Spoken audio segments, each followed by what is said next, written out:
Baik, ibu-ibu semua di sini, presentasi atau diseminasi hari ini akan saya buka dengan pantun. Karena kemarin gagal pantun kemarin, jadi kami berdua membuka dengan pantun. Dua gajah, satu burung negeri, hidup damai saling menyatu. Kami buka presentasi ini dengan mengucapkan Assalamualaikum warahmatullahi wabarakatuh. Waalaikumsalam warahmatullahi wabarakatuh. Baik, pertama-tama marilah kita panjatkan puji syukur kehadiran Allah Subhanahu wa taala yang mana kita masih diberi kesempatan, diberi kemudahan untuk hadir di acara kami berdua. Tak lupa pula sholawat beserta salam kami sanjungkan atau kita sanjungkan kepada junjungan kita Nabi besar Muhammad SAW, kepada keluarganya, istri-istrinya, dan para pengikutnya. Semoga kita semua mendapat syafaatnya di yaumul akhir kelak. Selanjutnya adalah kami mengucapkan banyak terima kasih jazakumullahu khairan kepada ibu-ibu dan ustazah semuanya sudah menyempatkan hadir, sudah meluangkan waktu.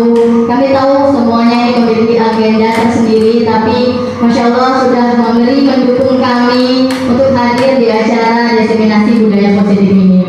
Dan juga kami berdua ini bukan apa-apa tanpa dukungan ibu-ibu dan ustazah semua. Jadi mohon dukung kami dan doakan kami agar selesai sampai finish dan bisa memberi dampak pada diri sendiri, rekan-rekan, dan juga peserta didik, juga sekolah kita yang tercinta ini. Baik ibu-ibu, sebelum kita mulai ke acara diseminasi budaya positif ini, saya akan memberikan ice breaking sebentar. Biasanya saya memberikan ini di kelas, namun ini saya coba untuk memberikan ice breaking di kelas yang berisi ibu-ibu dan ustazah-ustazah. Gimana reaksinya? Iya, ini pas nggak ya berpasang-pasangan ibu-ibu? Coba cari pasangannya berdua-dua. Ya berdiri, boleh berdiri ustazah dan ibu-ibu sebentar saja. Biar gak ditinggal dulu ya dek.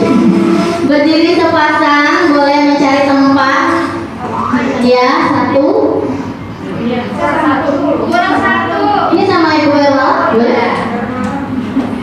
Ke depan sini Ustazah Tasya. Iya, berhadapan seperti posisi mau salaman. Mungkin ini sudah pernah diterapkan di kelas. Masa nama Kak Dimas? Itu loh. Kamu pernah ya? Oh udah. Udah kan? Oh, oke. Nah ini berpasang-pasangan seperti tangan mau salaman tapi belum jadi. Kita main ganjil genap. Mati lampu ini. Dirasain apa ini? Iya kayaknya. Jadi aku mati lampu Pak Dimas. Coba cek dulu. Ini hidup. Ini beda. Ya kita lanjut ya. Ini seperti tangan mau salaman. Ya, kita main ganjil genap ya. Jaraknya berapa meter? Pokoknya sampai bisa tertangkap. Main ganjil genap yang sebelah kanan saya, sebelah ini ya kanan saya, berarti posisi kanan itu ganjil. Yang sebelah kiri genap, ya ganjil genap. Berarti rombongan putih ke sini ganjil, Bu Erma sana genap. Ganjil. Ganjil genap. Dah, terus ketika saya sebutkan hasilnya, misalnya 2 ditambah 2 itu kan 4, itu kan genap ya. Genap itu yang dikejar, berarti genap lari. Genap lari. Yang hasilnya disebut itu yang dikejar. Yang hasilnya disebut itu yang dikejar. Menghindar. Ya, coba ya. 3 ditambah 6.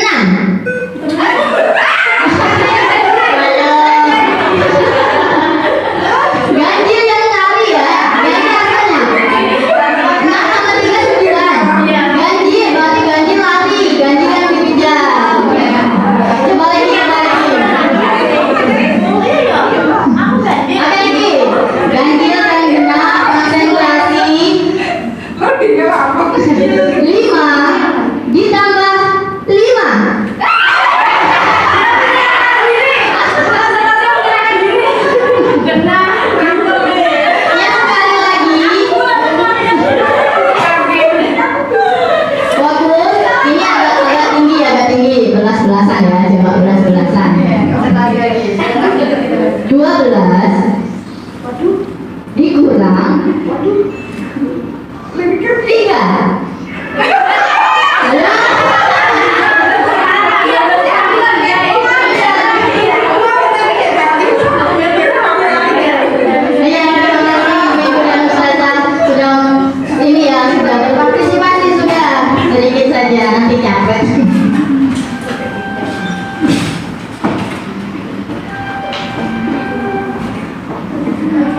gitu.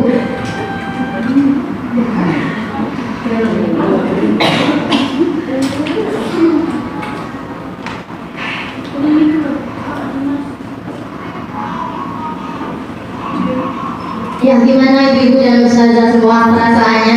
Biasanya ini kita ngasih anak-anak ya, ini kita dikasih ibu gurunya ya sebagai guru. Ternyata sama ya, hasilnya ibu juga gitu. Sama juga di kelas, ternyata sama kita. Kita juga butuh kesenangan sebentar ya. Iya. Nah, lanjut lagi ini kita mulai saja diseminasi budaya positif. Di sini saya dan ibu Eva tekankan, kami di sini hanya menyampaikan pemahaman saja apa yang sudah kami dapatkan di modul 1.4 tentang budaya positif. Tergantung dari pribadi ibu-ibu dan ustazah-ustazah nanti apakah boleh mengikuti ini, percaya dengan ini boleh, atau mempunyai persepsi lain juga boleh. Jadi kami hanya sekedar menyampaikan apa itu budaya positif menurut dari pendidikan guru penggerak. Nah, hari ini di konsep inti budaya positif itu ada beberapa. Yang pertama adalah perubahan paradigma belajar. Yang kedua, disiplin positif. Ketiga, ada nilai-nilai kebajikan. Keempat, teori motivasi.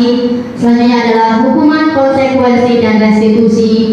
Keyakinan kelas, kebutuhan dasar manusia. 5, posisi kontrol guru, dan terakhir adalah segitiga restitusi.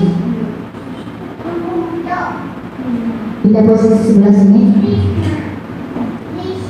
Iya, ini yang pertama, konsep inti yang pertama, pembelajaran dengan paradigma baru. Apa sih sebenarnya itu? Nah, pembelajaran dengan paradigma baru ini mungkin merujuk pada kurikulum merdeka ya ibu-ibu dan saudara, seperti yang kita sudah melakukan di hati dan juga kelas 7 sudah mengimplementasikan di sekolah kita. Nah, ini dia, pembelajaran dengan paradigma baru merupakan pembelajaran yang dirancang berdasarkan prinsip pembelajaran berdiferensiasi, sehingga para peserta didik belajar sesuai kebutuhannya berdasarkan tahap perkembangan sesuai teori psikologi modern untuk mewujudkan profil pelajar Pancasila. Nah, kita masuk ke budaya positif. Ini kami mau meminta pandangan sebelum masuk ke budaya positif itu apa. Di sini ibu-ibu dan ustazah diminta menyampaikan atau sharing ide tentang apa itu budaya positif dan apa contoh penerapan positif yang telah kita terapkan, boleh di kelas, boleh di sekolah. Biasanya ini yang lingkup yang enak itu kelas. Budaya positif itu apa? Di sekolah ya kita mengerucut aja di budaya positif di sekolah. Ya, budaya positif kita dan siswa. Budaya positif itu adalah hal-hal positif yang sudah membudaya di kelas kita itu apa? Dan contohnya apa? Kami beri waktu sebentar untuk pemikirannya.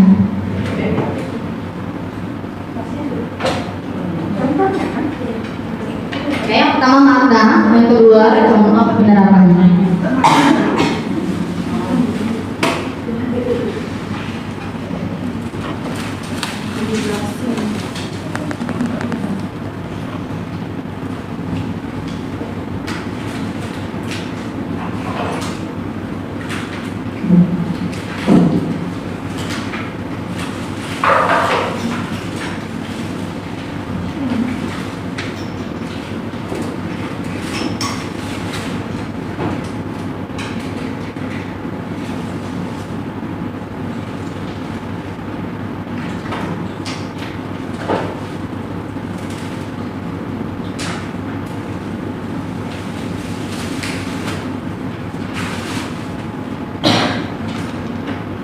Dan Bu, sebelum menempel, coba sharing ID ya. Siapa yang mau untuk menjawab pertanyaan pertama, apakah makna budaya positif itu? Mau? Oke, silakan Bu. Bilangnya cepet. Ya, sampai atas. Makna budaya positif menurut saya di sini merupakan kebiasaan.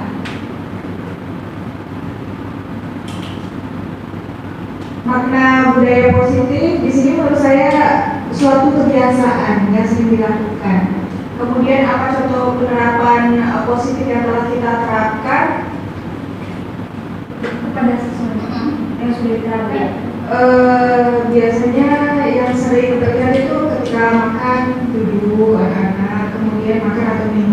dengan duduk, kemudian bersalaman ketika bertemu guru. Terima kasih Ibu Mega atas jawaban dan responnya luar biasa sekali ya, budaya positif, dan Ibu Mega sudah menerapkan pola budaya positif di kelas atau di lingkungan sekolah. Satu lagi Ibu atau Ustazah ada yang mau lagi sharing idea apa itu makna budaya positif dan contoh penerapan positif yang sudah kita terapkan di kelas maupun di sekolah. Dari Ustazah atau Ibu boleh silakan. Oh.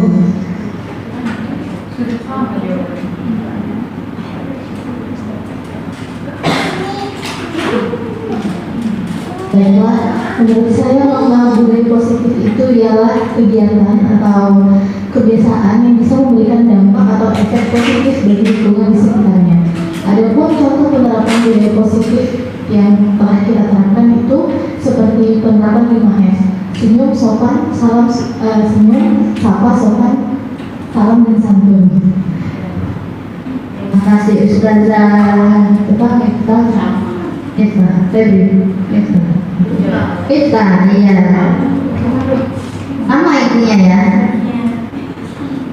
Iya, boleh ditempel dulu, nanti boleh kami baca di akhir. Tempel kolom bisa ya.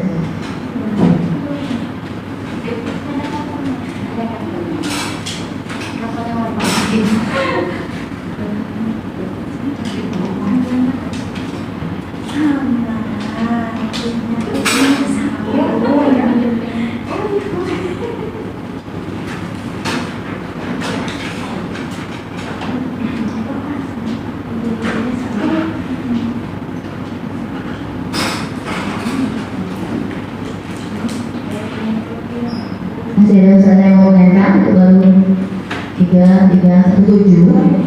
Hah? Kita lanjut aja ya, intinya sama. Nah ini dia ibu-ibu, budaya positif mungkin sama, cuma beda kata-katanya ya, segala sesuatu yang positif ya. Budaya positif di sini adalah merujuk pada lingkungan yang menanamkan nilai-nilai dan kebiasaan-kebiasaan yang mendukung perkembangan siswa secara holistik, mendukung pembelajaran efektif, serta hubungan yang sehat antar seluruh warga sekolah. Jadi budaya positif itu adalah hal-hal yang baik ya, kebiasaan-kebiasaan baik yang merujuk ke hal-hal positif yang ada di lingkungan sekolah. Nah ini setelah budaya positif, tadi lanjut ke disiplin positif. Ketika kita mendengar kata disiplin, apa yang terpikirkan di benak ibu-ibu dan ustazah semua? Disiplin, tertib ya, tepat waktu, pokoknya dengan aturan ya, ketaatan, kepatuhan, itu yang biasa kita identikan disiplin. Nah di sini disiplin itu berasal dari kata disiplina yang artinya belajar. Disiplin mengacu pada disiplin diri yang memiliki tanggung jawab terhadap apa yang dilakukannya berdasarkan nilai-nilai yang diyakini. Jadi disiplin positif merupakan salah satu cara penerapan disiplin yang bertujuan untuk menumbuhkan kesadaran serta memberdayakan peserta didik tanpa imbalan, penghargaan atau reward, ancaman atau hukuman. Itu esensinya sebenarnya. Jadi sebagai pendidik, tujuan kita adalah menciptakan peserta didik yang memiliki disiplin diri. Sehingga mereka berperilaku mengacu kepada nilai-nilai kebajikan universal dan memiliki motivasi intrinsik dalam perubahan perilaku yang ke arah lebih baik. Ini dia tadi, nilai-nilai kebajikan universal itu apa? Nah ini ada dijelasan di paparan ini. Nilai-nilai kebajikan universal itu adalah sifat-sifat positif yang merupakan tujuan mulia yang ingin dicapai setiap individu. Jadi dengan mengaitkan nilai-nilai yang diyakini seseorang, maka motivasi intrinsik akan terbangun, sehingga menggerakkan motivasi dari dalam untuk mencapai tujuan mulia yang diinginkan. Ini menurut Diana Goshen. Nilai kebajikan. Nah ini ada nilai-nilai kebajikan, nilai yang disepakati bersama, lepas dari suku, bangsa, agama, bahasa maupun latar belakangnya. Ini ada contoh nilai kebajikan dari institusi atau organisasi. Kalau menurut profil pelajar Pancasila, itu kita kenal ada 5 ya: beriman dan bertakwa kepada Tuhan Yang Maha Esa, dan berakhlak mulia, berkebinekaan global, gotong royong, mandiri, kreatif, dan benar kritis. Itu ada juga dari Ibu Primarius, toleransi, rasa hormat, integritas, mandiri, menghargai, antusias, dan lain-lain. Di situ keterampilan hidup, life skill dapat dipercaya, lurus hati, pendengar yang aktif, tidak merendahkan orang lain, dan memberikan yang terbaik dari diri. Itu adalah nilai-nilai kebajikan. Ini kita masuk ke motivasi perilaku manusia. Jadi setiap manusia atau individu itu melakukan segala sesuatu itu ada motivasi atau tujuannya. Jadi di sini dibagi menjadi dua, ada motivasi ekstrinsik itu yang datangnya dari luar, dan ada motivasi intrinsik yang memang datangnya dia dari dalam dirinya sendiri. Yang motivasi ekstrinsik yang pertama adalah dia itu melakukan sesuatu untuk menghindari ketidaknyamanan atau hukuman. Jadi misalnya gini, ada satu orang anak datang ke sekolah tepat waktu. Itu tujuannya bukan karena apa-apa, supaya apa? Supaya tidak kena hukuman. Itu tujuannya, supaya dia menghindari ketidaknyamanan dapat hukuman. Itu contohnya pertama. Yang kedua adalah untuk mendapat imbalan atau penghargaan dari orang lain. Contoh kasus yang sama, misalnya ada anak juga datang tepat waktu, itu cuma untuk dinilai disiplin, ada penghargaan ketika dapat datang tepat waktu, dikasih pujian, ada yang beri pujian. Jadi bukan karena diri dia, tapi karena pujian itu. Tapi kalau pujian itu dia dapat, dia akan hilang motivasinya. Nah, yang terakhir ini dia untuk menjadikan orang yang mereka inginkan dan menghargai dirinya sendiri dengan nilai-nilai yang mereka yakini. Ini yang penting. Jadi dia itu datang, siswa tadi datang tepat waktu ke kelas bukan untuk menghindari ketidaknyamanan atau untuk dapat hukuman atau mendapat imbalan pujian atau apapun, tapi memang dia yakin, oh ini sifatku, ini yang aku percayai tentang aku harus tanggung jawab kepada diriku sendiri, aku harus disiplin, datang tepat waktu tanpa imbalan, tanpa adanya untuk menghindari hukuman, seperti itu Ibu. Nah, ini ada hukuman, antara hukuman, konsekuensi, dan restitusi. Ini ada identitas gagal tabelnya, dan sebelah sini ada identitas sukses itu disiplin. Saya membacakan yang satu tabel saja. Hukuman. Hukuman itu sesuatu yang menyakitkan. Dia masih ingat ketika sekolah dulu diberi hukuman dan masih terngiang sampai sekarang. Masih ya. Orang yang diberi hukuman itu mendendam. Sesuatu yang menyakitkan harus terjadi, dihukum. Yang kedua, konsekuensi, sesuatu yang harus terjadi. Yang terakhir adalah restitusi. Restitusi ini merupakan pilihan. Yang kedua lagi, tabel kedua untuk lebih jelas, tidak nyaman untuk murid anak untuk jangka waktu panjang. Yang saya bilang tadi itu mendendam. Kalau hukuman, kalau konsekuensi, tidak nyaman untuk murid atau anak, tapi jangka waktu yang pendek. Yang terakhir restitusi, menguatkan anak untuk menguatkan murid atau anak dalam jangka waktu yang panjang. Nah, di sini hukuman perbedaan hukuman, konsekuensi, dan restitusi. Yang pertama, hukuman itu tidak terencana atau tiba-tiba. Murid tidak tahu apa yang akan terjadi atau tidak dilipatkan. Bersifat satu arah berupa hukuman fisik dan psikis. Kalau konsekuensi terencana, disepakati antara guru dengan siswa, murid tetap dibuat tidak nyaman, sikap guru selalu memonitor murid. Nah, yang proses terakhir adalah restitusi. Proses menciptakan kondisi bagi murid untuk memperbaiki kesalahan. Proses kolaboratif yang mengajarkan murid untuk mencari solusi sendiri. Kalau hukuman ini contohnya, misalnya anak itu memecahkan kaca di kelas karena main kaos kaki yang dibudel-budel itu kena kaca. Kalau dikasih hukuman, dia suruh cuci WC. Ya pasti tidak nyaman ya hukuman. Kalau konsekuensi berarti dia, apa konsekuensi dari pecahnya? Ya ganti gitu. Nah, kalau restitusi ini dia gurunya yang melihat kejadian tersebut diajak ngobrol. Kenapa kamu melakukan itu? Alasannya apa? Terus bagaimana cara memperbaiki ini? Besok-besok kejadian kalau kamu di kelas kosong itu apa yang kamu lakukan? Tetap main bola, tetap apa? Jadi ada kita menstabilkan identitas dia, diajak ngobrol, terus dikasih dia tuh disuruh milih solusinya apa, bakal berbuat lagi nggak ke depannya. Itu di bagian restitusi. Nah ini tadi kita sudah mengenal ada hukuman, ada konsekuensi dan restitusi. Coba ibu atau ustazah menebak kira-kira itu, oh dia cuma dua, konsekuensi atau hukumannya. Yang pertama, mencatat 100 kali dalam buku kalimat saya tidak akan terlambat lagi karena terlambat ke sekolah. Hukuman atau konsekuensi? Hukuman. Yang kedua, lari mengelilingi lapangan basket 2 kali karena terlambat hadir di sekolah. Hukuman. Murid diminta untuk push up 15 kali karena tidak menggunakan masker di sekolah. Hukuman. Menggantikan kertas tugas teman yang telah dicoret-coret. Konsekuensi. Membersihkan tumpahan air di meja tulis karena tersenggol pada saat belajar. Konsekuensi. Murid disuruh untuk mengenakan sepatu seharian. Murid disuruh untuk mengenakan sepatu seharian di sekolah karena tidak mengenakan sepatu hitam. Oh ini mungkin ini ya, tidak boleh pakai sepatu karena tidak pakai sepatu hitam. Konsekuensi atau hukuman? Hukuman. Nanti kita lihat jawabannya di bawah. Lari mengelilingi lapangan basket 2 kali karena terlambat 10 menit untuk pelajaran pojok. Hukuman sebanyak lagi. Dia belajar menjawab. Iya. Coba dicek. Nah, iya, konsekuensi yang tadi itu hukuman. Jadi konsekuensi itu ada relate-nya ya, sama apa yang dilakukan sama apa yang diganti, itu ada urusannya, ada selaras.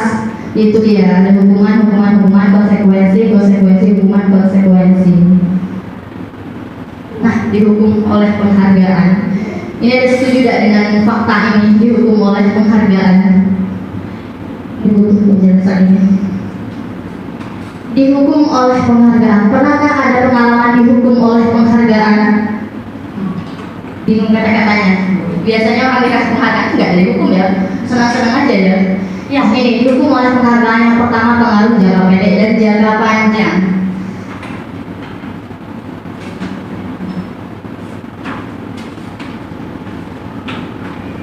Ya ini pengaruh jangka pendek dan jangka panjang. Di sini adalah penghargaan itu tidak efektif kalau misalnya kita mau ada anak itu melakukan perubahan dalam jangka panjang.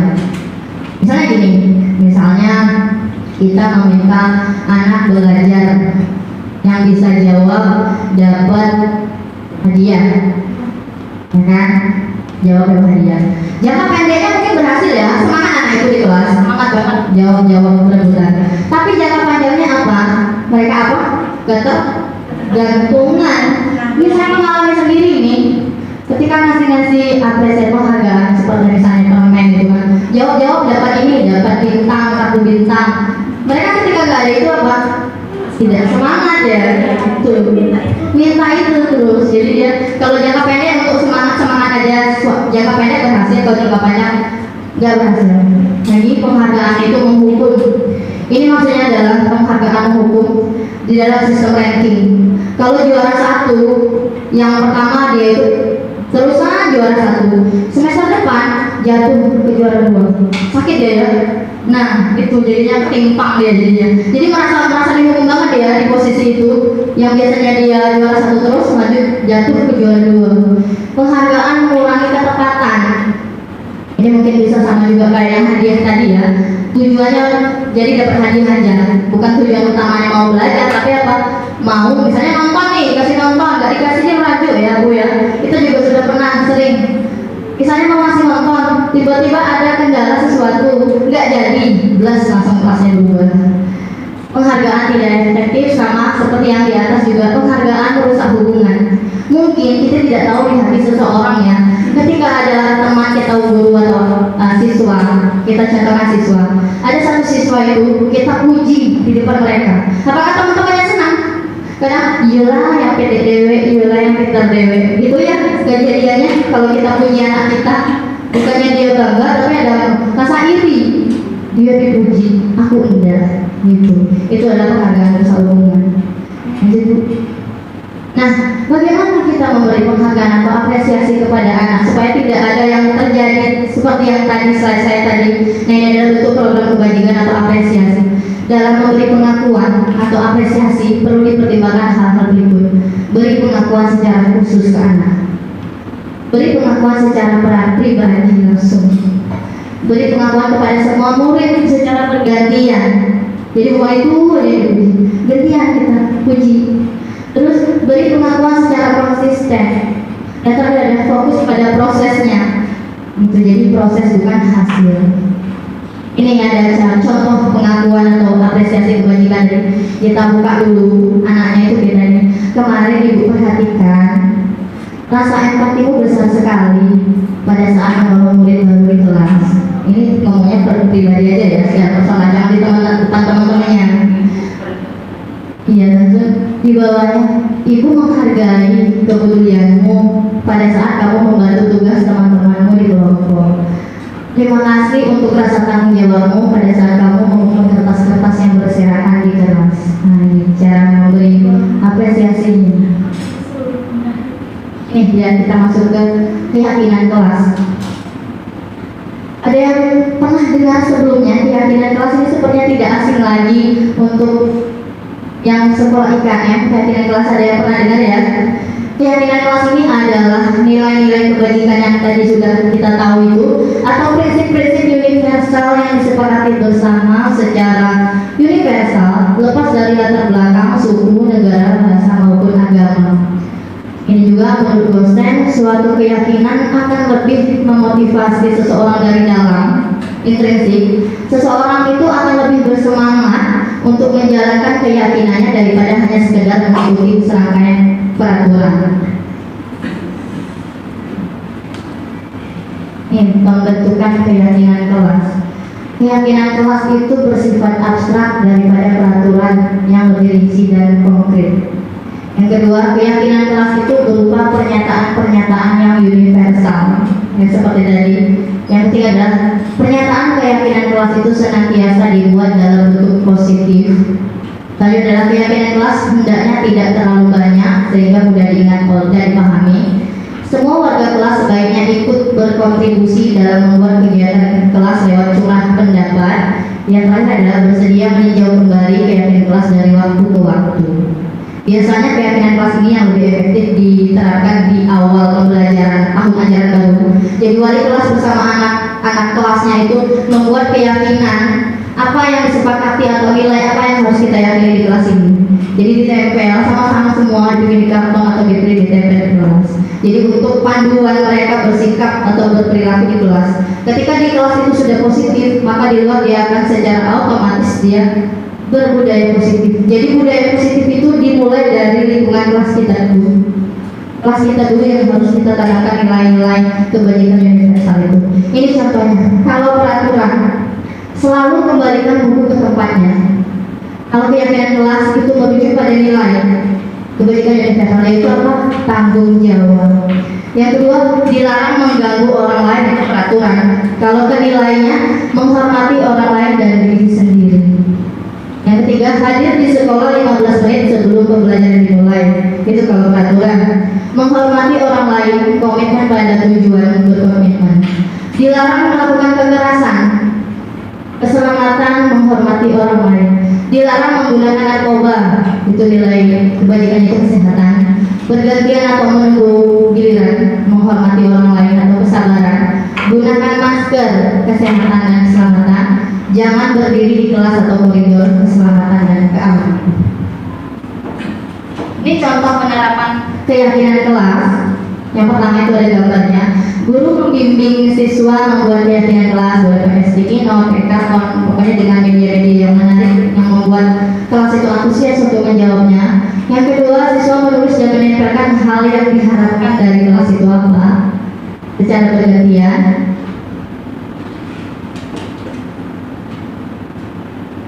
Dan selanjutnya adalah guru dan siswa itu merangkum keyakinan kelas untuk dijadikan kesepakatan kelas. Yang terakhir, guru dan siswa menandatangani kesepakatan kelas yang telah dibuat, tuh yang sudah ditempel dan itu sudah disepakati bersama. Kalau di kelas kita nilai-nilainya ini, maka bersikaplah seperti nilai-nilai ini. Motivasikan diri kalian untuk bersifat dengan nilai-nilai ini, lalu ditandatangani agar mereka merasa ikut andil dalam membuat keyakinan itu dan membuat mereka itu agak gimana kalau untuk melanggarnya kalau dia tekad kontrak. Iya, baik, ini selesai sesi 1 dilanjutkan dengan penjelasan Ibu Hermala tentang 5 kebutuhan dasar manusia, teori kontrol guru dan segitiga restitusi.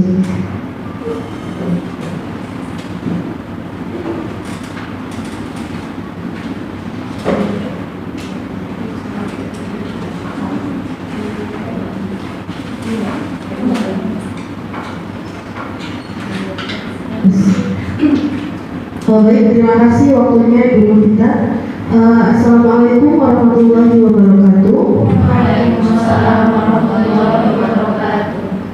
Langsung saja saya akan melanjutkan pemaparan materi dari disiplin positif, yaitu kebutuhan dasar manusia, 5 posisi kontrol dan segitiga restitusi. Baik, langsung saja.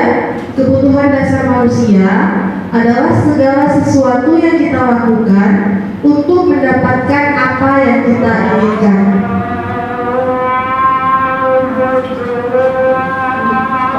Kita break dulu itu ya, menunggu azan selesai.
Baik, Ibu-ibu, kita lanjutkan. Kita lanjutkan tentang kebutuhan dasar manusia. Jadi kebutuhan dasar manusia adalah segala sesuatu yang kita lakukan untuk mendapatkan apa yang kita inginkan. Itu kebutuhan dasar manusia. Seluruh tindakan yang kita lakukan memiliki tujuan tertentu, dan semua usaha terbaik yang kita lakukan adalah dalam rangka agar kebutuhan kita dapat terpenuhi dengan baik. Nah, di sini ada 5 kebutuhan dasar manusia. Yang pertama, bertahan hidup. Jadi manusia itu kebutuhannya yang pertama adalah bertahan hidup. Pemenuhan kebutuhannya dapat dilakukan dengan makan, pakaian, tempat tinggal, keamanan, kesehatan. Jadi pangan, sandang, papan, kebutuhan bertahan hidup. Selanjutnya adalah kebutuhan kasih sayang dan rasa diterima. Di sini termasuk rasa diterima, dipedulikan, berbagi,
Baik, karena ada gangguan teknis langsung saja. Yang ketiga ada penguasaan, yaitu harga diri, pengakuan atas kemampuan, prestasi, lalu diakui dan didengar. Yang keempat ada kebebasan, berupa mandiri, memiliki pilihan, mencoba hal baru, mampu mengendalikan arah dirinya. Lalu yang terakhir ada kebutuhan akan kesenangan, seperti bermain, humor, antusiasme, dan tertawa. Selanjutnya adalah 5 posisi kontrol guru. Di sini guru memiliki 5 posisi kontrol, yaitu sebagai penghukum, pembuat merasa bersalah, teman, pemantau, dan manajer. Jadi penghukum di sini adalah biasanya guru yang suka menghukum itu guru yang pertama nada bicaranya itu tinggi, seperti saya biasanya. Jadi nada bicaranya itu tinggi, seperti itu. Lalu dia sering menghukum siswa baik secara fisik maupun secara verbal. Seperti itu. Itu adalah guru penghukum.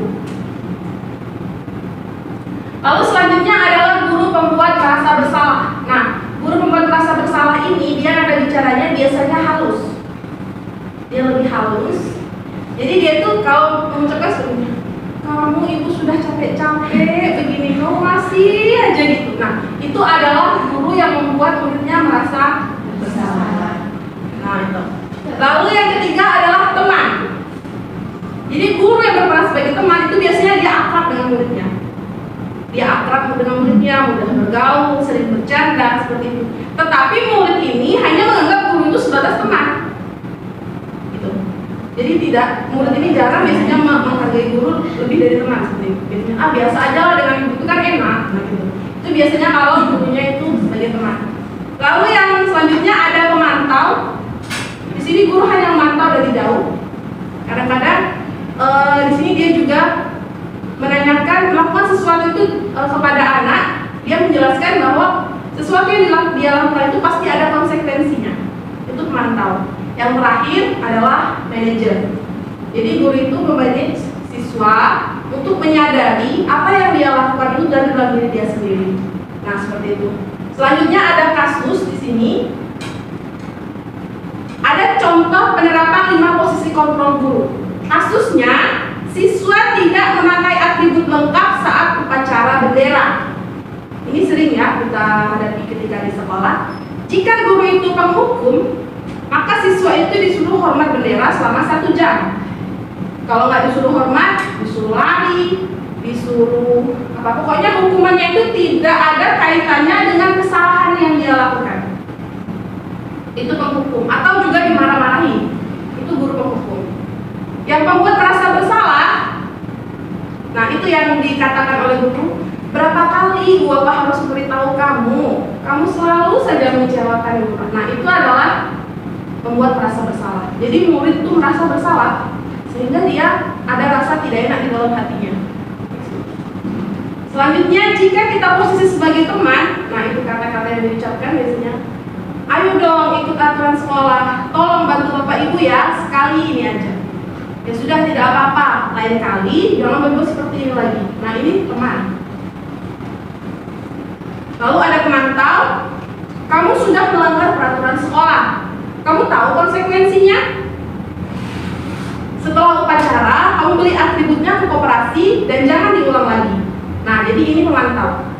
Dia mengaitkan pelanggaran siswa itu dengan konsekuensi. Yang terakhir adalah manajer. Apakah kamu tahu apa kesalahanmu? Nah, itu yang diucapkan oleh guru seorang manajer. Lalu kira-kira bagaimana kamu memperbaiki kesalahanmu? Jadi manajer ini, guru itu tidak langsung menunjuk apa kesalahan siswa, tidak. Tapi guru itu menanyakan apa yang siswa berbuat salah. Jadi sehingga siswa itu memiliki kesadaran dalam diri dia sendiri. Seperti itu. Jadi dari 5 posisi kontrol ini kira-kira mana yang tidak baik lagi? Kalau dulu mungkin baik pada zamannya, tapi untuk zaman sekarang itu kan kita sudah dinamis ya zaman itu. Jadi tidak semua yang zaman dulu itu baik, zaman sekarang itu baik gitu. Kira-kira mana yang berdampak negatif pada siswa? Hukum ya. Membuat merasa bersalah. Jadi ada 2. Yang idealnya itu Teman juga bisa. ya teman, pemantau, manajer. Yang paling ideal adalah manajer. Jadi guru itu kalau yang menghukum dengan membuat merasa bersalah ini negatif impactnya. Tapi kalau mau dari teman, pemantau, manajer itu sudah mulai positif. Tapi yang diharapkan pada guru-guru itu adalah sebagai manajer. Tapi kita tidak setiap hari bisa jadi manajer yang baik karena manusia itu pasti berbuat salah. Kalau saya sendiri, saya belum sampai saya kalau yang kelima, mungkin masih dalam keempat, 3, kadang-kadang 2, 1 gitu. Masih ada juga sama seperti itu. Yang dominan 1, kalau dulu saya 1 asli penghukum. Nah itu. Nah di sini ada posisi kontrol apakah saya. Jadi kita nebak ya Bu ya. Di sini ada kalimat saya kecewa sekali dengan kamu. Ini posisi apa Ibu? Merasa bersalah. Ya, membuat merasa bersalah. Apakah benar? Coba Bu. Jawabannya? Ya, membuat merasa bersalah. Next. Nah di sini, kamu tidak pernah benar melakukannya. Ini apa? Kamu tidak pernah benar melakukannya. Teman. Masa salah tak sempat Bikin Apa? dia bangun sendiri. Apa? Kamu tidak pernah benar melakukannya. Jadi guru yang suka nuding-nuding, yang suka langsung menjudge muridnya, itu adalah tipe pertama. Benar nggak Bu? Coba kita cek. Ya benar. Jadi penghukum itu dia langsung menjudge murid tanpa menanyakan apa kesalahannya. Bunyi terlambat langsung dimarahin. Itu ada kita terlambat, gini. Itu adalah guru. Oke, next. Ada ayolah lakukan demi Bapak Ibu ya. Teman. Oke, kayaknya udah pada tahu semua. Iya benar teman. Kayaknya banyak yang jadi teman di sini. Oke, next. Selanjutnya, kamu tidak pernah mendapatkan nilai jika tidak mengerjakan tugas. Apa ini? Yang berhubungan dengan konsekuensi apa? Tahu ya. Kalau dia nggak ngerjain tugas ya nggak ada nilainya. Itu konsekuensinya kan. Berarti di sini dia adalah pemantau. Nah itu. Yang terakhir, apa rencanamu untuk menyelesaikan masalah ini? Jadi kita menanyakan masalah itu kepada siswa dan menanyakan solusi itu juga kepada siswa, membuat sumber pikir dirinya sendiri. Oke, manajer. selanjutnya adalah segitiga restitusi. Disebut segitiga karena dia memang bentuknya segitiga. Jadi segitiga restitusi adalah suatu proses dialog yang dijalankan oleh guru agar dapat menghasilkan murid yang mandiri dan bertanggung jawab. Jadi di sini segitiga restitusi ini dilakukan oleh guru yang memiliki posisi sebagai manajer. Nah, gitu. Jadi ada tahapannya, ada 3 tahapan. Yang pertama adalah validasi tindakan yang salah. Kita tanyakan dulu kepada anak, apa yang mereka perbuat itu yang salah itu apa? Apakah mereka sadar akan kesalahannya sendiri? Terkadang ada beberapa anak itu yang nggak sadar kalau yang dia lakukan itu salah. Jadi ada anak yang melakukan kesalahan karena dia tidak tahu. Seperti itu. Lalu yang kedua menanyakan, menstabilkan identitas. Nah, menstabilkan identitas. Di sini dia berdasarkan prinsip pembuat kesalahan adalah bagian dari proses pembelajaran. Jadi salah itu biasa, tidak ada manusia yang sempurna. Jadi kita di sini meyakinkan pada anak bahwa kamu buat salah itu tidak masalah loh, tidak apa-apa. Karena salah itu biasa bagi manusia, seperti itu. Nah, di sini ada berbuat salah itu wajar, tidak ada manusia yang sempurna. Ibu bapak juga pernah melakukan hal itu. Gitu. Lalu ibu bapak tidak mau mencari siapa yang salah, tapi ibu bapak ingin mencari solusi dari permasalahan ini. Lalu kamu berhak merasa begitu. Itu kalimat-kalimat yang bisa kita ucapkan ketika menstabilkan identitas. Seperti itu. Lalu validasi tindakan yang salah. Nah, di sini salah bahasa tadi ya. Itunya stepnya. Oke, di sini berdasarkan prinsip setiap perilaku berupaya memenuhi suatu kebutuhan tertentu. Jadi kita positive thinking sama anak, ketika dia melakukan sesuatu itu pasti ada alasannya, gitu. Pasti ada kebutuhan yang ingin dia penuhi pada saat itu. Jadi di sini kamu pasti punya alasan mengapa kamu melakukan hal ini, itu sudah jelas. Lalu padahal kamu bisa melakukan lebih buruk dari ini ya. Ini bisa diucapkan ketika misalnya anak itu marah-marah sama temannya, gitu. Misalnya ada temannya yang ganggu dia. Anak ini kan marah, akhirnya berkelahi. Nah, dia cuma bentak-bentak gitu ya. Padahal dia bisa lakukan lebih buruk itu, tapi dia cuma berteriak aja. Nah ini, jadi kita sampaikan ke anak itu. Jadi bahwa tindakan dia itu memang memiliki alasan tertentu. Tapi ini kita validasi bahwa tindakan itu salah. Nah gitu. Lalu kamu melakukannya karena mempertahankan sesuatu yang penting bagimu. Nah itu salah satunya. Kalau diejek kan pasti ada yang tersinggung ya di dalam dunia seperti itu. Nah yang terakhir menanyakan keyakinan. Di sini berdasarkan prinsip teori kontrol bahwa pada dasarnya kita termotivasi secara instinktif. Tadi sudah dijelaskan oleh Ibu Novita bahwa motivasi instinktif itu dari dalam, motivasi dari dalam diri kita sendiri, ya kan? Nah, jadi setiap manusia itu pasti punya motivasi dari dalam dirinya sendiri. Nah, jadi di sini kalimat-kalimat yang diucapkan oleh guru ketika menanyakan keyakinan ini ada beberapa seperti apa keyakinan kelas kita. Ini dilakukan ketika kita sudah buat keyakinan kelas ya, ketika belajar di kelas. Lalu nilai-nilai apa yang telah disepakati bersama? Seperti apa gambaran sebuah kelas yang ideal menurut kamu? Lalu kamu ingin menjadi orang yang seperti apa? Jadi kita hanya menanyakan kepada anak, biar anak itu sendiri yang berpikir. Seperti itu.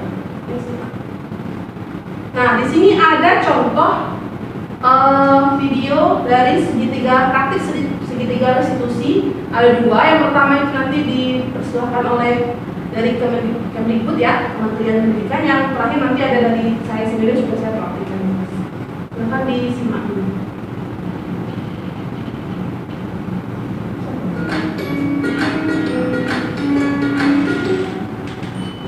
Salam yang bahagia, Ibu dan Bapak guru hebat. Pada video kali ini kita akan membahas tentang salah satu program disiplin positif yang diterapkan di lingkungan sekolah yang dikenal dengan nama restitusi.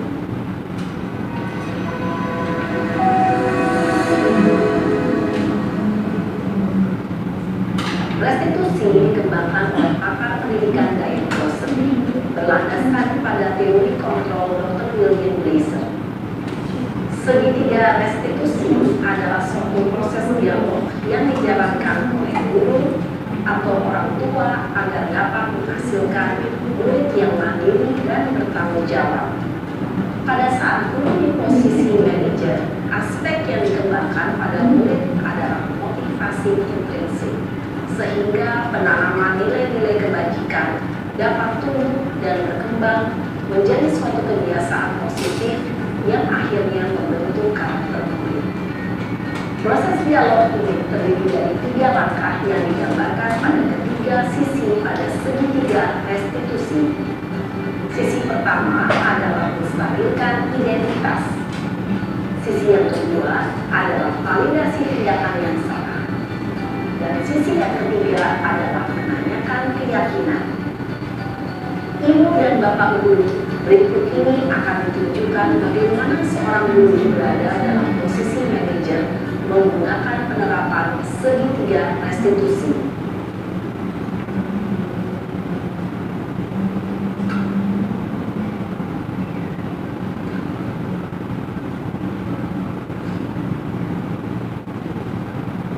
Siap, Sarah. Siap, Pak. Sudah lama nggak ketemu Sarah? Kenapa hari ini ada di sini?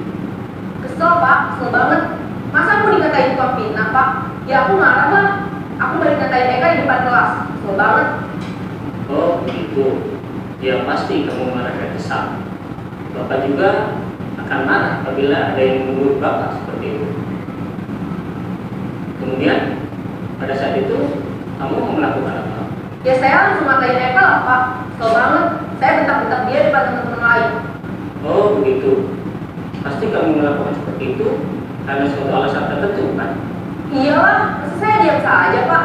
Ya saya bela diri lah. Masa saya dituduh tukang fitnah? Ya, wajar lah. Mempertahankan harga diri itu sesuatu yang penting buat kamu. Untung kamu tidak bertindak lebih gegabah lagi. Hanya membentak-bentak. Iya, Pak. Untung saya masih bersabar dan hanya membentak saja. Sudah gemes padahal. Saya pasti bela diri lah. Ya, pasti ya. Tapi kamu memilih untuk tetap bertahan dan bersabar. Kamu memilih untuk tidak berbuat lebih parah lagi, bukan? Iya. Nah, sekarang coba kita lihat lagi tindakan kamu yang bentak-bentak Eka di kelas. Tindakan kamu itu kira-kira sesuai dengan keyakinan kelas atau prinsip kamu tidak? Enggak lah, Pak. Capek, Pak, jadi pemarah. Jadi keyakinan atau prinsip mana yang perlu sesuai dengan keinginan kamu? Ya, saya sebenarnya sangat menghargai orang lain. Mungkin saat itu saya menjadi emosi, jadi tidak menunjukkan sikap itu. Kamu meyakini tidak? Menghargai orang lain itu penting buat kamu. Yakin lah, Pak. Iya, setuju. Kita harus saling menghargai. Namun, ada juga keyakinan yang kita sepakati yang perlu kita jalankan apabila kita sedang marah, kan? Ya, saya bisa lebih proaktif, mulai dengan diri sendiri. Saya bisa jadi lebih bersabar, mengambil waktu untuk berpikir mau apa selanjutnya. Kira-kira kamu bersedia memperbaiki masalah ini tidak? Bersedia, Pak. Kalau kamu memperbaiki masalah ini, kamu akan menjadi orang seperti apa? Saya akan menjadi orang yang bertanggung jawab kali ya, Pak. Dan senantiasa proaktif. Iya, menurut kamu bagaimana rasanya menjadi orang seperti itu? Ya nyaman lah, bangga bisa bersabar dan menahan diri. Baiklah kalau begitu.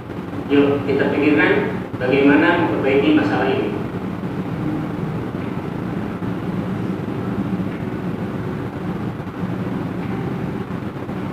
Ibu dan Bapak Guru hebat. Baru saja kita menyaksikan contoh bagaimana seorang guru berada dalam posisi manajer menggunakan penerapan segitiga restitusi. Mari kita bahas satu persatu. Pada sisi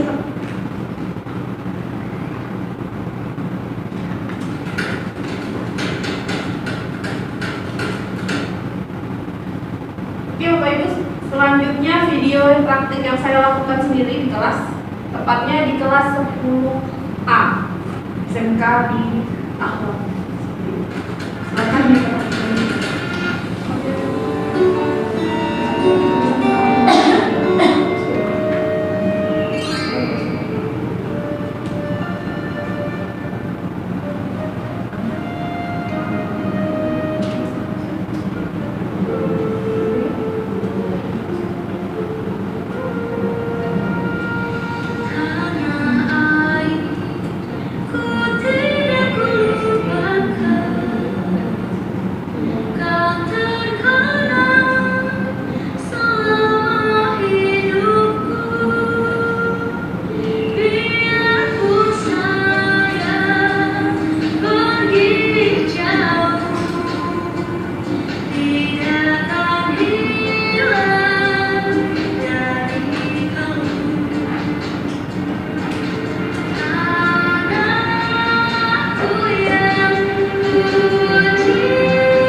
Perkenalkan, nama saya Ivan, saya dari sekolah keilmuan.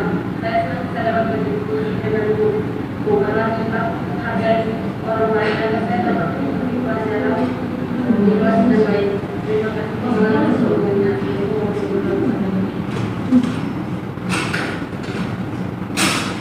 Baik, itu tadi presentasi yang sudah kami lakukan. Ada contoh restitusi yang sudah saya lakukan di kelas dan juga restitusi dari pemerintah dari Kemdikbud ya.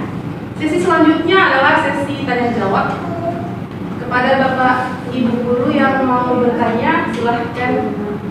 Dipersilahkan. Assalamualaikum warahmatullahi wabarakatuh. Waalaikumsalam warahmatullahi wabarakatuh. Izin tanya Ibu,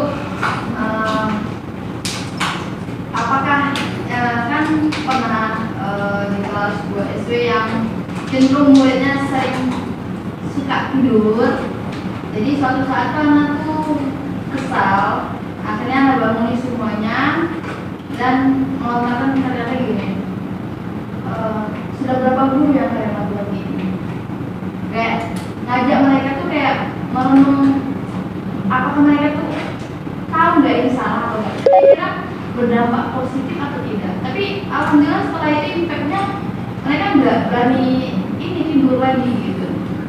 Tapi waktu sekarang lanjut lagi, itu kira-kira masuk di kategori guru yang mana, kontrol yang mana itu.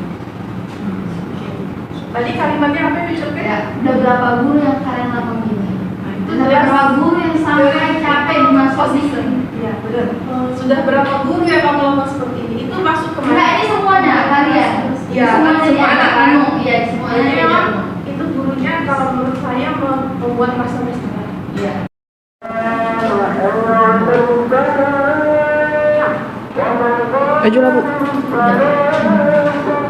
Ada lagi? Pertanyaan Bu, Pertanyaan? bagaimana cara memunculkan atau mendorong sifat dan bagaimana cara memunculkan motivasi intrinsik siswa sehingga dia selalu semangat, baik materi susah ataupun sulit. Karena yang saya hadapi ketika materi sulit mereka kayak wah nggak mau, saya susah, tapi ketika materi yang mudah mereka senang semangat. Ketemu yang sulit tuh kayaknya saya tuh nggak mau yang sulit-sulit gitu. Saya mau yang mudah-mudah kayak gitu. Jadi kan belum ada motivasi yang memang dalam memunculkannya gitu. Memunculkan motivasi intrinsik yang sama ya, masih tanda tanya, masih berusaha juga bagaimana cara memunculkan motivasi intrinsik sama anak ini, karena anak-anak itu harus dipacu motivasi ekstrinsik dulu. Bahkan cuman ada beberapa anak yang di kelas itu yang mempunyai motivasi intrinsik di kelasnya. Sampai kita tahu ya kelas 9 itu cuma berapa, kelas 8 juga cuma beberapa. Kalau di kasus yang Umi Abdu misalnya, dia ketika materinya sulit terus dia jadi gak semangat, berarti sesuaikan dengan kebutuhan dia. Dia butuhnya berarti diturunkan aja materinya. Iya, sama untuk kasusnya gitu. Atau bukan malah ada ini pernah punya pengalaman, guru lain juga punya pengalaman terhadap memunculkan motivasi intrinsik anak. Kalau yang anaknya udah memang dia bakat di situ, memang dia memang niat banget, kayak di kelas 9 itu Fahri kan gampang banget, mau sulit mau susah mau kayak apa materinya, dia nurut. Iya di meja. Yang posisinya posisi sayap kanan ya. Iya betul. Kasusnya sama mungkin karena sesama guru eksak kayak dengan guru yang itu. Jadi ketika anak itu dihadapi pelajaran sulit terutama fisika, kalau di SMP, kalau di SMA, di SMP itu kimia fisika sama aja. Jadi di situ anak-anak itu biasanya belum mulai itu udah negatif thinking dulu. Jadi dia tuh udah mikir, ah ini fisika nih, hitung-hitung, pastilah sulit kan? Pasti sulit. Mereka tuh udah negatif thinking dulu. Jadi kalau saya yang sudah saya lakukan di kelas sampai saat ini tuh biasanya awalnya kan mereka sudah wajah-wajah itu sudah kelihatan kalau dia tidak semangat lagi belajar. Jadi awalnya itu saya ajak santai dulu. Tadi kayak speaking, main games. Kalau sudah nanti mulai pelajaran itu dari yang paling dasar, dari paling mudah. Kalau di fisika itu kan dia harus paham matematika dulu. Jadi sebelum ngajarin fisika, saya ajarin dulu matematika dasar yang paling mudah. Ya, prasyaratnya dulu paling mudah. Sudah saya pastikan mereka bisa semua, bertahap naik, bisa lagi naik lagi. Mungkin prosesnya memang lama, tapi anak-anak itu tidak merasa kesulitan. Kan di sini guru itu bukan, kita tidak dituntut untuk anak itu harus paham ini dan ini tidak. Jadi yang dipentingkan sekarang adalah prosesnya. Bagaimana murid itu bisa mengikuti proses pembelajaran dengan baik. Kalau hasilnya itu belakangan. Jadi kita sampaikan kepada anak bahwa usaha kamu itu tidak akan mengkhianati hasil. Itu aja. Kalau saya gitu, jadi gak apa pelan-pelan. Kalau dia tidak bisa itu biasanya saya datangi sendiri. Mana yang tidak bisa? Datangi ke mejanya, diajari. Ini mudah loh, kayak gini. Jadi kita untuk mengubah pola pikir anak dari dia negatif thinking ke positif thinking itu kita nggak bisa ngajarin. Ini mudah, tidak bisa seperti itu. Karena anak itu dia bisa mikir sendiri. Kita nggak bisa ngasih tahu anak ini mudah, ini sudah tidak. Dia punya pandangan tersendiri. Dia bisa memandang kalau ini mudah, ini itu sulit. Jadi bagaimana cara kita mengubah pandangan itu? Kita kasih tahu perlahan. Kita ajari dari yang konkret dulu, yang paling mudah, yang kontekstual dengan kehidupan kita sehari-hari, baru ke naik yang ke abstrak. Kalau di fisika seperti itu, jadi dia hitungan sederhana dulu, biasanya angka-angka yang nggak pakai koma atau desimal atau pecahan, yang angka-angka mudah, biasanya cuma 1 sampai 10 itu angkanya saya masukin. Baru naik lagi levelnya, naik, baru nanti kalau ada anak yang benar-benar nampak di situ ada potensi, itu dibedakan aja kompleksitas dari soalnya tadi. Nah, gitu. Jadi tidak menuju ke akhir kalau mereka itu. Seperti itu Ibu. Mungkin ada guru-guru lain yang mau menambahkan? Betul Tik? Masalah restitusi. Ada salah satu anak yang mungkin minat belajarnya kurang, terus kesadaran dirinya kurang. Pernah saya panggil, mungkin seperti Mbak tadi ya, contoh restitusi itu gimana? Di restitusi ditanyain kenapa nggak bawa buku, nggak bawa pena, bahkan ngerjain tugas pun nggak pernah. Kalau ketika belajar itu saya rasa temennya pada excited semua. Nah di situ hanya dia sendiri yang mungkin yang nggak memperhatikan, terus melihat ke jendela terus ngerjain tugas nggak pernah. Kalau teman-temannya nggak bisa itu kan nanya, kalau enggak ya diem aja atau gimana. Kalau dia enggak udah ya maaf mungkin dia belum bisa juga membaca juga belum ini dan lain sebagainya, tapi minat dia tuh untuk berubah tuh nggak ada. Setelah dia restitusi itu masih juga nggak ada seperti itu. Nah itu tuh gimana caranya supaya anak tuh mau gitu lah, supaya anak mau timbul semangat, jadi ada motivasi bahwa kita tuh sekolah ini penting loh, ini nih nggak hanya ini aja, tapi ini nih memunculkan anak setidaknya mau aja dulu mendengarkan guru gitu loh. Gimana? Ya mau restitusi. Iya, di restitusi itu berarti itu ada kebutuhan dasar yang tidak terpenuhi. Dari 5 kebutuhan dasar tadi mungkin ada yang tidak terpenuhi. Jadi dilampiaskannya apa ketika di kelas? Jadi dia tidak senang di sini. mungkin Kita kan di pondok pesantren. iya. Kebutuhan dasarnya kan kesenangan tadi. Kebebasan.